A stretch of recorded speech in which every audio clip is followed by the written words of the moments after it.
So today I decided to talk about all of my reads in January and just summarizing them in one sentence, I guess. I think it would be very fun.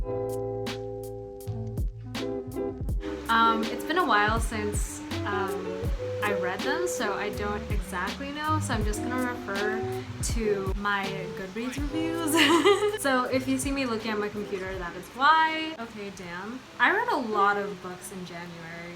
How many books did I read? 1, 2, 3.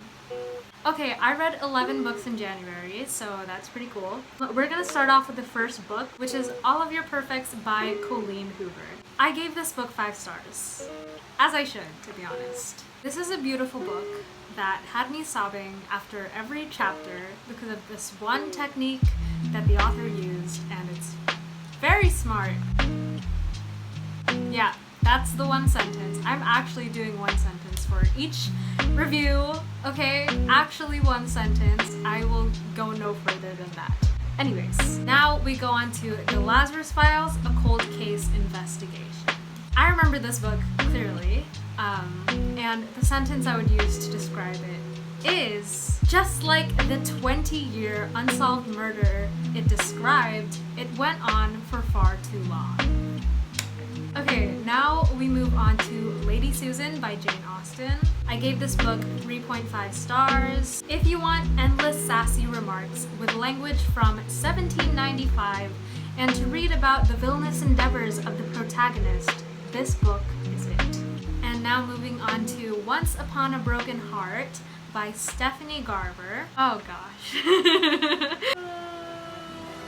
Hi, I'm Evangeline Fox, the YN.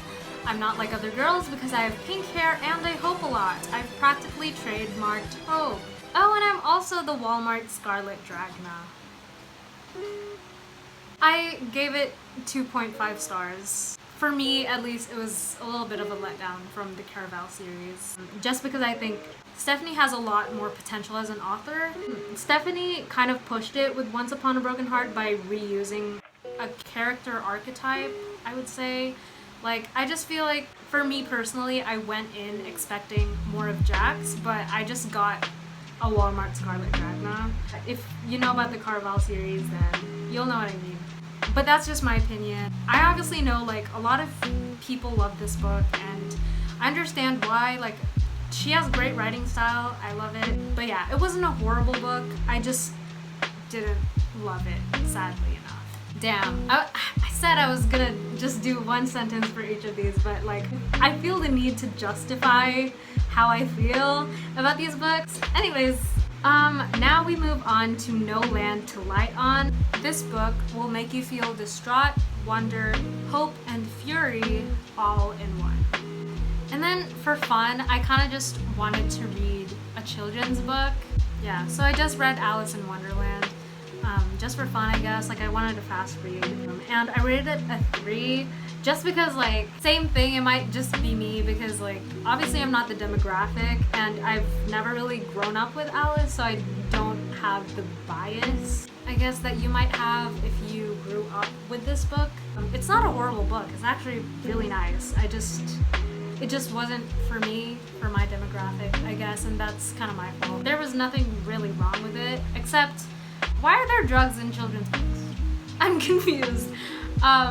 But actually I read up that Alice in Wonderland is more of her journey through adulthood, so that was really cool. But anyways, this is the sentence that I would use to describe Alice in Wonderland.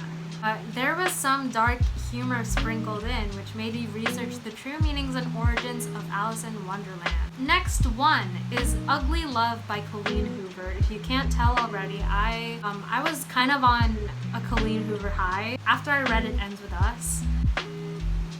Anyways, sadly, I didn't enjoy Ugly Love. I really do love Colleen Hoover's writing, and I do love her books, but this just didn't really hit the mark for me. Jumping between present day from Tate's perspective and Miles' past in his perspective was really smart, and it illustrated how she was living in the present and he was rooted in his past. My Goodreads is going to be linked in the description, so if you want to see more of my review, I guess, a more in-depth review, then you can see it there. and you'll kind of understand where I'm coming from. Okay, moving on. Okay, this is The Year of Less by Cait Flanders. I gave it a 3.75. A lot of people were really mad at this book because they thought it was a self-help book, but it was actually a memoir. Luckily for me, I searched up the genre of this book before I started reading it, so I knew what to expect, and it was a memoir, so I was like, oh, okay, I'm reading it as a memoir, it's fine. But a lot of people were reading it as a self-help book, and that's why it's like rated really low. But in my opinion, it doesn't really deserve that low of a rating. Like, it was a fine book. The sentence I would use to describe this book is, I came in for her advice on managing money, but I stayed for her complete sincerity. Okay, moving on. The Mist by Stephen King. Now, this is my first book from Stephen King, so I didn't really know what to expect. I just knew like a lot of people looked up to him because of his books. He has a ton of books, by the way. Like, I had no idea. I was sleeping on him. But anyways, yeah, sadly I didn't like this book. I gave it 2 stars, which is really unfortunate because I really wanted to like love him at my first read, you know? But obviously he has like a lot more books, so I can't really form a judgment towards him. Like, the writing style was fine. The sentence I would use to describe this book is, felt like punching the narrator every time he talked about women, including his wife. I will be reading more Stephen King books. I'm actually reading Carrie right now, so yeah. Let's move on to the next book, which is Looker by Laura Sims. I gave it a 3.75 as well. I love the cover, by the way. It's so pretty. Are you kidding me? Are you kidding me? It's so pretty. And I also love Laura Sims' writing style. It was very funny and dark at the same time. The sentence I would use to describe this book is that I'm teetering on the line between giving this book 3 stars and giving it a solid 4. And it's just because I don't know how to feel about this book.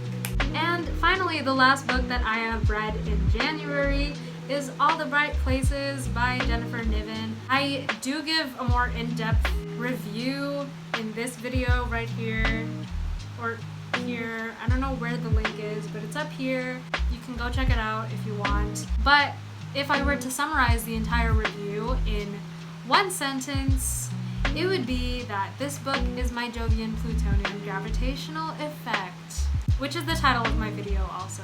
Yeah, I guess you're gonna have to watch the other video to know exactly what I mean by that. Anyways, that is the end of this video. Thank you so much for watching. If you liked it, please leave a like and subscribe if you're new, and also comment down your favorite book that you read in January. If you read some, you don't have to read. Anyways, yes. Follow me on my journey to reading 21 books by the end of this 21 books by the end of this year, because that is actually my New Year's resolution, and I am at book 12 right now, Betty's Butter Tea. And also follow my Goodreads, why not? Anyways, yeah. Ha. Okay, bye.